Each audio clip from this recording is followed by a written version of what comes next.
Welcome back, loyal fight fans, to another round of boxing. You know where you're at and what we ask of you. If you haven't already, please hit the subscribe button and the thumbs up. Very much helps me, and I honestly appreciate it for these videos. So today, we're going to be talking about Friday night fights. They're back, baby. Friday night fights on ESPN Top Rank usually don't let you down, and this one is no exception. It's literally stacked. Please understand that I'm going to promote this card to you because I want you to watch it. And a goal that we have on this channel, besides obviously growing the channel, is honestly to make more fight fans of boxing. I feel like, especially if you're an MMA fan, a UFC fan, sometimes there are cards you need to tune into to kind of get the best bang for your buck, so to speak, and this one's it because it's free. If you have an ESPN account, an ESPN Plus, which you should if you're watching UFC, that's what you have. This is on that. Bob Arum and Top Rank have put together another fantastic card. So kind of from top to, or from bottom to top, we got Richard Torres, you know, the silver, he medaled silver in the Olympics as a heavyweight, and Torres has been just on an absolute brutality streak. Really fun guy to watch. The fights usually don't last long, and you see a vicious knockout or a stoppage that is absolutely mind-blowing. Nico Ali Walsh, the grandson of Muhammad Ali, is on this card. You know, people have different thoughts on him. Some people really big fan of him. I think only pretty much living off of that name. I like the kid. However, I don't necessarily think his skills will catch up to the career development fast enough for if they start to actually put him in there with people that are even just a little bit of a step up. They haven't really done that so far, but nonetheless, he's fun to watch. You get the name value, he gets eyeballs on the sport, which I very much appreciate. And then we have a great contest. Absolutely great contest. One of those welterweights. I think it's super welterweight. One of those we get, or light, you know, whatever. They have a million different divisions in boxing. But in a welterweight contest, we get the undefeated Arnold Barboza Jr., who I'm a big fan of. We talked about him on this channel the last few fights. He once fought a guy named Alex Saucedo and put him in the hospital with brain bleeding, ended his career. He really is quite brutal. He can punch. He's very durable himself, and he has good cardio, which sees him all the way through a fight if it does happen to last to the distance. And then in the main event, Emmanuel Navarrete taking on Liam Wilson.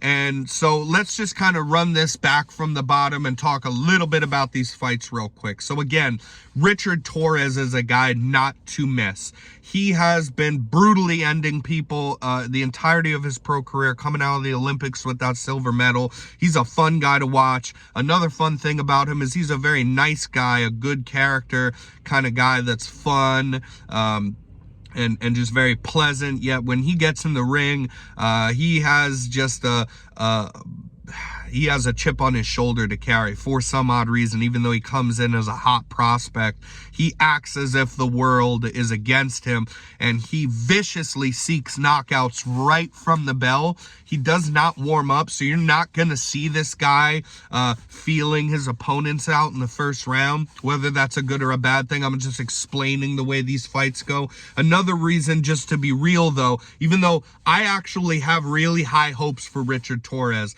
I think that Richard Torres is a legit prospect because I believe that he really contends down the line with other top heavyweights, and possibly does something really good in that heavyweight division later on in his career. As of right now, just to be real, a lot of the reasons we see these, you know, first round knockouts, second round knockouts, they're so brutal that, you know, if they don't get knocked clean out, the ref's got to stop in from the guy going through the ropes or literally just dying on his feet pretty much. A lot of that reason has to do with absolute mismatches. Richard Torres needs better competition, and that's just a fact. They haven't given it to him yet, so he's running through these guys on these lower levels because they really don't belong in the ring with them. But if you like that kind of thing, man, you know, I'm a big boxing head, so I want to see him fight better guys. But again, just to put people onto this card, you're not going to want to blink during that Richard Torres fight.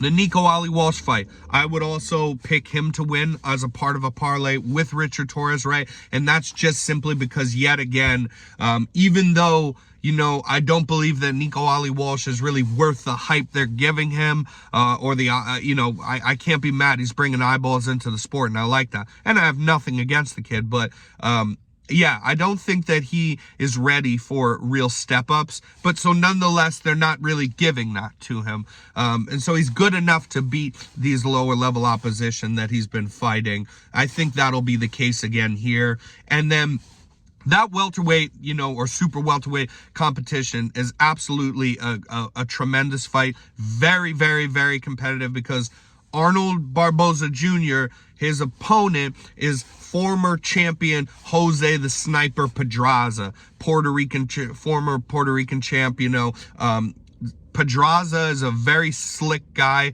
always been a very good, legit boxer as far as fundamentals, slickness, defense, things like that. He doesn't really hit hard, never has.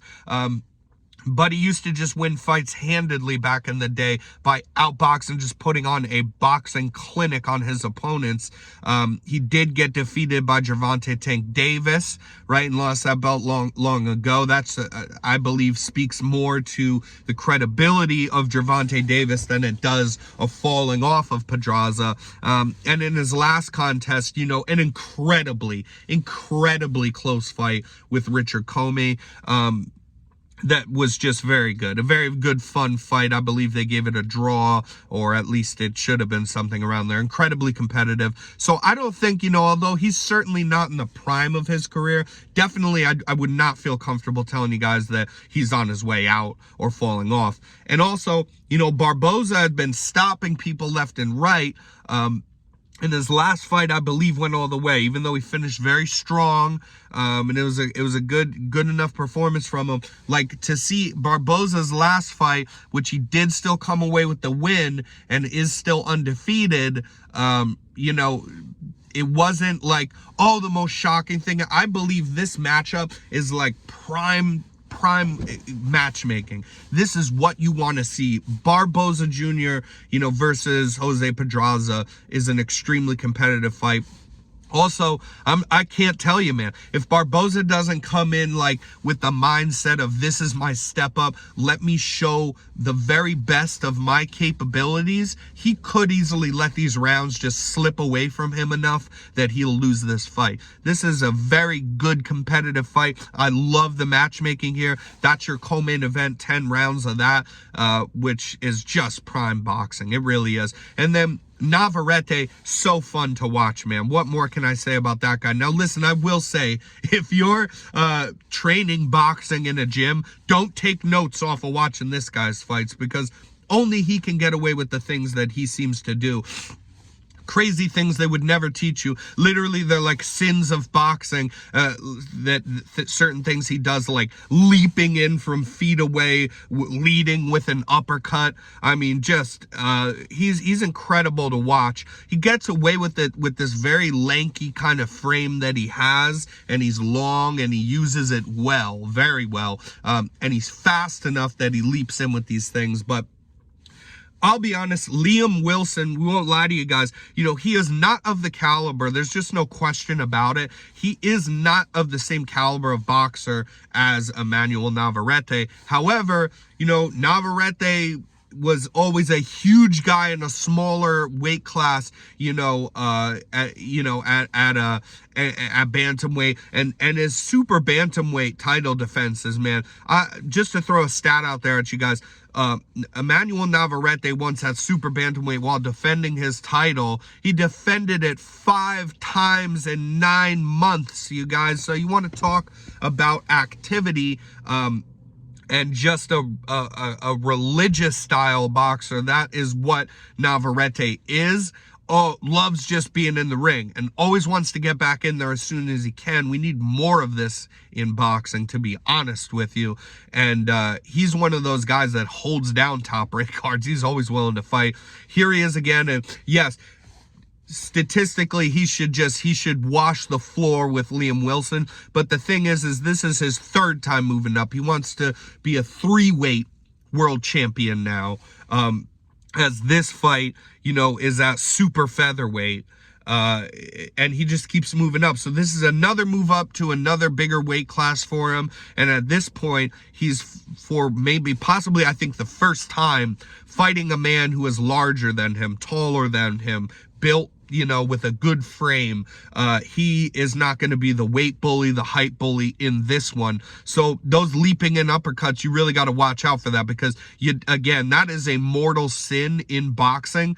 Even though I love the guy, I love to see how he gets away with it. You just are not taught to do that for a very good reason, because you lead in with that uppercut and you are just susceptible. You don't want to lead with that. You want to lead in with the jabs, the straights. Even you don't even lead in with hooks usually, man, unless you're slipping something, rolling something, or a check hook. You don't want to lead in with uppercuts and hooks because you're susceptible. So that's why you always do, jab straights to start your combinations off, or just double jabbing your way in or whatever it is, because then you're getting your opponent to put his guard up. Whether he slips or shot or not, he needs to put his guard up.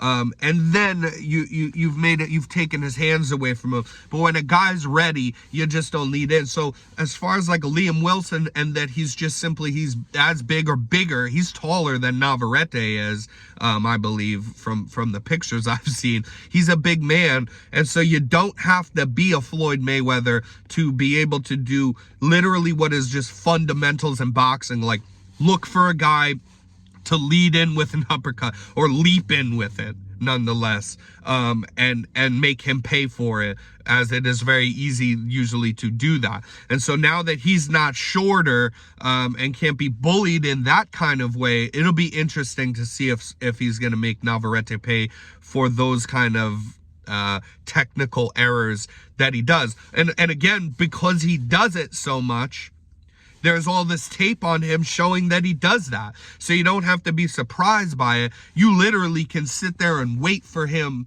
to leap in with an uppercut. He's gonna do it in this fight, you guys. But yeah, so nonetheless, that's what makes this fight a little bit more exciting and compelling, because it's in a weight class where he's pushing the limits, trying to get more belts at more weight classes and continuously moving up.